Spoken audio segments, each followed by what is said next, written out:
Chair recognizes Representative McCormick.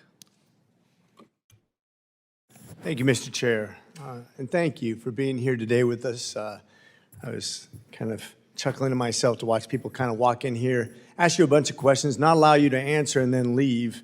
Basically painting this administration and yourself as somebody who has no feelings towards anybody else or the world or any impact on the United States, which is absolutely ridiculous. I think a lot of people right now are getting confused between American first and American only interests around the world. I think we just recently passed a bill that shored up our support for the Cox's Bazar region with about 1 million Rohingya refugees from Myanmar in about 13 square kilometers, which I visited last year, which with great interest. We have about 26 million refugees around the world right now that are displaced that could cause great upheaval in the social fabric of the world, which could impact us financially and otherwise, which I'm sure you're well aware of, especially with your expertise. For those who don't realize how this plays out, a person in the Cox's Bazar Rohingya refugee camp survives off about $8 per person per month. Per month, $8 per person per month. A lot of that's from our aid and other people's aid around the world. Let's compare that to a Biden administration that a person who comes across the southern border and then gets put into a non-forbid contract where they put somebody on a cot and give them 3 meals a day for $800 per person per day. And then they want to criticize us for mismanagement. I think that's hilarious. I want you to comment on the ridiculous statements that you were not allowed to give in response to on our waste, fraud, and abuse, as if we're the bad guys in this when comparing those two examples that are blatant disregard for factual content. I'm going to give you the remainder of my time to respond to things that the other side have not given you an opportunity up to this point. With that, it's your floor.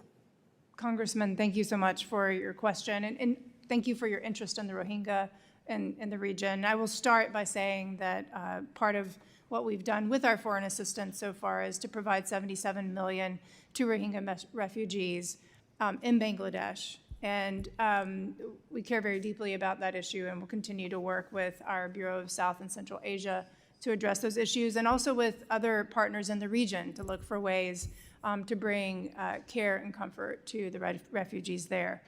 So I appreciate the opportunity to respond. There have been so many questions I've not been able to respond to. I'm trying to figure out which one might be the most fun to react to. But just to your initial question about the kinds of foreign assistance that we have terminated, I'd just like to run through a couple of those programs.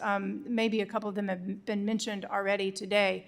But there was $1.5 million to advance diversity, equity, and inclusion in Serbia's workplace and business communities under the previous administration, under USAID performance.